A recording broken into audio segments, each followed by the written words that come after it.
चलिए दोस्तों, आज हम बात करते हैं इस वीडियो में प्रकाश के परावर्तन एवं अपवर्तन चैप्टर के अंतर्गत बनने वाले अति महत्वपूर्ण वस्तुनिष्ठ प्रश्नों के संबंध में।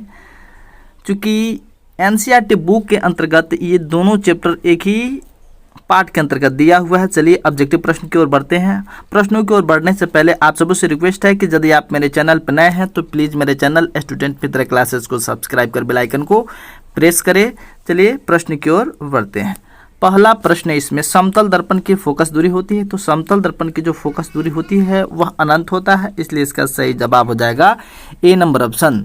अगले प्रश्न की ओर बढ़ते हैं। अगला प्रश्न दिया हुआ है, उत्तल लेंस के सामने वस्तु कहाँ रखने पर प्रतिबिंब वस्तु के आकार का बनेगा। तो उत्तल लेंस पे जब हम किसी वस्तु को 2f पर रखते हैं तो उसका प्रतिबिंब वस्तु के आकार का बनता है, इसलिए इसका सही जवाब हो जाएगा ए नंबर ऑप्शन। अगले प्रश्न की ओर बढ़ते हैं। अगला प्रश्न है, लेंस की शक्ति की इकाई क्या होती है। तो लेंस की शक्ति की इकाई डायप्टर होती है, इसलिए इसका सही जवाब हो जाएगा ए नंबर ऑप्शन। अगले प्रश्न की ओर बढ़ते हैं। अगला प्रश्न दिया हुआ है, किस लेंस को अभिसारी लेंस कहते हैं। तो अभिसारी लेंस उत्तल लेंस को कहते हैं, इसलिए इसका सही जवाब हो जाएगा ए नंबर ऑप्शन। अगला प्रश्न, उत्तल दर्पण का उपयोग होता है। तो उत्तल दर्पण का उपयोग वाहन के साइड मिरर के रूप में होता है, इसलिए इसका सही जवाब हो जाएगा ए नंबर ऑप्शन। अगले प्रश्न की ओर बढ़ते हैं। अगला प्रश्न,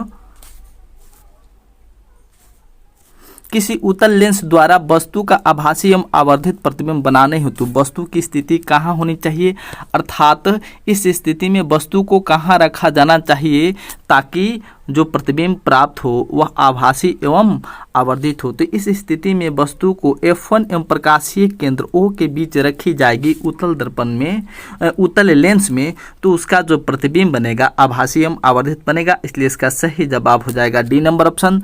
अगले प्रश्न की ओर बढ़ते हैं। अगला प्रश्न, दर्पण सूत्र क्या होता है। तो दर्पण सूत्र आपसे पूछी जा रही है कि दर्पण सूत्र क्या होता है, इनमें से दर्पण सूत्र कौन सा है। तो दर्पण सूत्र क्या होता है, 1/v प्लस 1/u और बराबर क्या होता है 1/f होता है। ये कितने नंबर ऑप्शन में है, तो ये फर्स्ट नंबर ऑप्शन में है, ए नंबर ऑप्शन में है, इसलिए इसका सही जवाब हो जाएगा A number option. A is a correct option. अगले प्रश्न की ओर बढ़ते हैं। अगला प्रश्न दिया हुआ, लेंस का सूत्र होता है। हमने इसके पहले दर्पण सूत्र पढ़ा, अब लेंस का सूत्र पढ़ेंगे। तो दर्पण और लेंस सूत्र में इतना ही का अंतर होता है। इसमें क्या होता है 1/v माइनस 1/u अब बराबर क्या होता है 1/f होता है। प्लस का चिन्ह रहता है तो दर्पण सूत्र, और माइनस का चिन्ह रहता है तो वह लेंस का सूत्र होता है, लेंस मेकर फॉर्मूला हो जाता है। तो इसका सही जवाब हो जाएगा A number option. A is a correct option. अगले प्रश्न की ओर बढ़ते हैं। अगला प्रश्न, सरल सूक्ष्मदर्शी में किस प्रकार के लेंस कार्य करता है। तो सरल सूक्ष्मदर्शी में उत्तल लेंस कार्य करता है, इसलिए इसका सही जवाब हो जाएगा सी नंबर ऑप्शन। अगला प्रश्न, 2 मीटर फोकस अंतर वाले उत्तल लेंस की क्षमता क्या होती है। तो किसी भी लेंस की क्षमता ज्ञात करने का फॉर्मूला है P बराबर 1/f। क्या होता है P बराबर 1/f, जिसमें f 2 मीटर दिया है और f को हमेशा किस में रखा जाता है, सेंटीमीटर में रखा जाता है। तो इस पर रख के कैलकुलेट कीजिएगा। तो 2 मीटर फोकसांतर वाले उत्तल लेंस की क्षमता आएगी प्लस 0.5 डायप्टर, इसलिए इसका सही जवाब हो जाएगा बी नंबर ऑप्शन।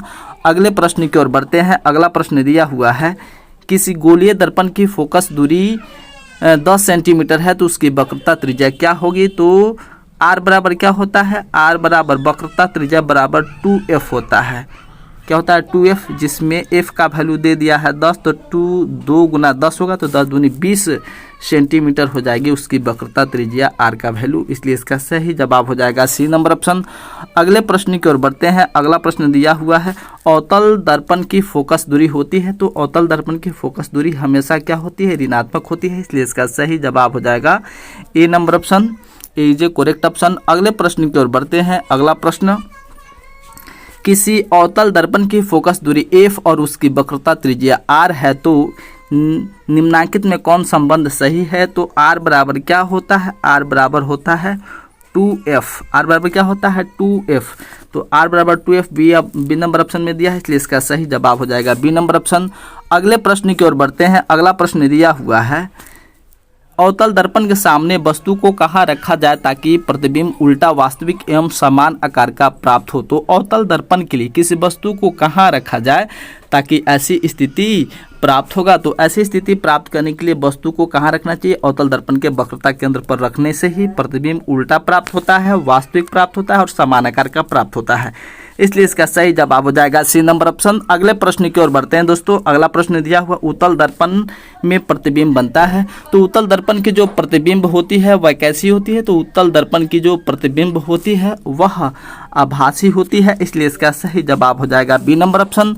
अगला प्रश्न है दोस्तों, प्रकाश माध्यम कितने प्रकार के होते हैं। तो प्रकाशिक माध्यम दो प्रकार के होते हैं। कितने होते हैं, दो प्रकार के होते हैं। इसलिए इसका सही जवाब हो जाएगा बी नंबर ऑप्शन। अगले प्रश्न की ओर बढ़ते हैं दोस्तों। अगला प्रश्न दिया हुआ है, अवतल दर्पण में प्रतिबिंब किस प्रकार की बनती है। तो अवतल दर्पण में जो प्रतिबिंब बनती है वह वास्तविक एवं काल्पनिक दोनों प्रकार की बनती है। इसलिए इसका सही जवाब हो जाएगा सी नंबर ऑप्शन। अगले प्रश्न की ओर बढ़ते हैं। अगला प्रश्न, एक अवतल दर्पण की वक्रता त्रिज्या 40 सेंटीमीटर है तो उसकी फोकस दूरी क्या होगी। तो एक अवतल दर्पण की वक्रता त्रिज्या 40 सेंटीमीटर है तो उसकी फोकस दूरी 20 सेंटीमीटर होगी। चूंकि r बराबर 2f फॉर्मूला पर रख के बनाएंगे तो f का वैल्यू कितना निकलेगा, f का वैल्यू 20 सेंटीमीटर निकलेगा। इसलिए इसका सही जवाब हो जाएगा डी नंबर ऑप्शन। अगले प्रश्न की ओर बढ़ते हैं। अगला प्रश्न, एक अवतल दर्पण के सामने वस्तु को कहाँ रखने पर प्रतिबिंब समान साइज का प्राप्त होता है। तो अवतल दर्पण में किसी वस्तु को वक्रता केंद्र पर रखने से ही समान साइज का प्रतिबिंब प्राप्त होता है। इसलिए इसका सही जवाब हो जाएगा बी नंबर ऑप्शन। अगले प्रश्न की ओर बढ़ते हैं। अगला प्रश्न दिया है, किसी अवतल दर्पण की वक्रता त्रिज्या 30 सेंटीमीटर है तो नभ्यांतर का मान क्या होगा। तो नभ्यांतर का मतलब क्या होता है, फोकसांतर। क्या होता है, फोकसांतर, अर्थात एफ का वैल्यू पूछ रहा है। तो आर बराबर क्या रखेंगे, आर बराबर 2f वाला फॉर्मूला पे रखेंगे जिसमें आर का वैल्यू दिया तो ये 15 सेंटीमीटर होगा। क्या होगा, 15 सेंटीमीटर। इसलिए इसका सही जवाब हो जाएगा सी नंबर ऑप्शन। चले मिलते हैं अगले वीडियो में।